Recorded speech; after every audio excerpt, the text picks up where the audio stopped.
Okay, we're going to do a quick review of pH. Now, if you remember from AP, pH is a concentration of hydrogen ions used as a measure of acidity. This concentration is expressed as pH, and this is where we use the logarithmic function, because pH is a logarithmic function. As pH values change, they're changing by a power of 10. So if I look at a pH of 2 and a pH of 3, pH of 3 is 10 times more concentrated than a pH of 2. Okay, so it is a base 10 logarithm.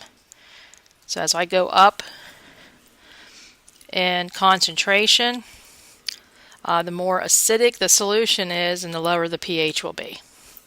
Okay. So when I'm thinking about pH of neutral water, again, 1.0 times 10 to the negative 7. We have a scale of 0 to 14 on the pH scale. Again, below 7 is acidic, 7 is considered neutral, and greater than 7 is considered to be basic. Now, the strength of an acid is measured by the Ka value. That's what we call an ionization constant. It talks about how acidic something is. So Ka is calculated by taking the product of the concentrations of the ionized species over the concentration of the intact acid. Now, you probably remember this from doing equilibrium problems when we looked at different concentrations. Maybe Nathan's nodding his head yes. So if I have, let's say, this acid HA, I'm putting it in water. Again, water has extra electrons, or we can also think of the acid as a proton donor.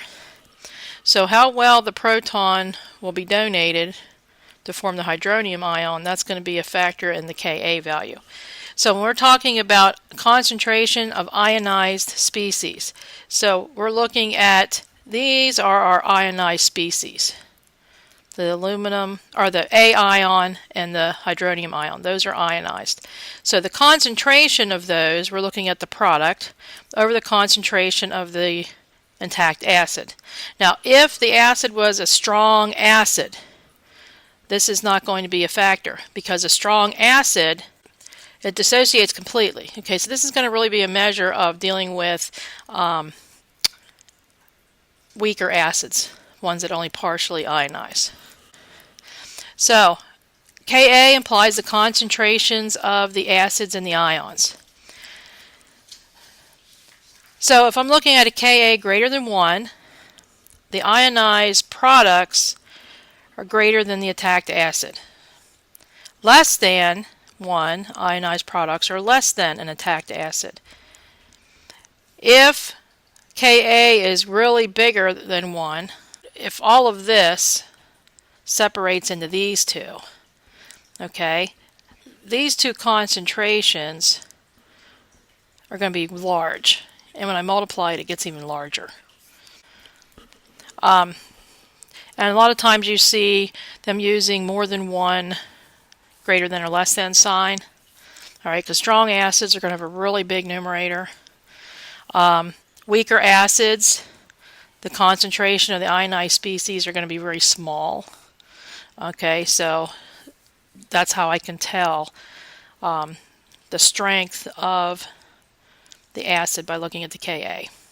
Larger Ka, we're talking about something that's going to dissociate more. Smaller Ka does not dissociate. That's going to be your weaker acids. Again, when we think about strong and weak, we're talking about dissociation. Don't confuse that with concentration. Whether it's a 0.2 or a 0.4 hydrochloric acid, both of those are strong acids. It's just they have a different concentration.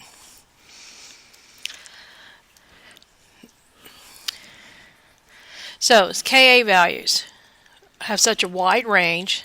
Sometimes it's more manageable to think about the pKa, which is very similar to the pH, same formula, except now I'll take the negative log of the Ka value. So the value that we get from this equation, if I take the negative log, will give me the pKa value. And that's generally how we refer to these inorganic or these organic acids, is by their pKa value. Okay. All right, so comparing pKa and Ka. Smaller the value of the pKa, the stronger the acid. Because if you think about, it's a logarithmic function. So if I've got a strong acid, we're talking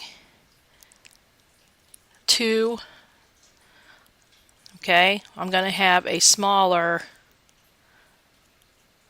concentration, or sorry, a larger concentration, which is going to make this a strong acid, compared to the weak acids, which might have a larger pKa. Of course, when I apply that with a logarithmic function, that makes it a very small number. So when you think about pKa, smaller the value of the pKa, the stronger the acid, the more it will dissociate.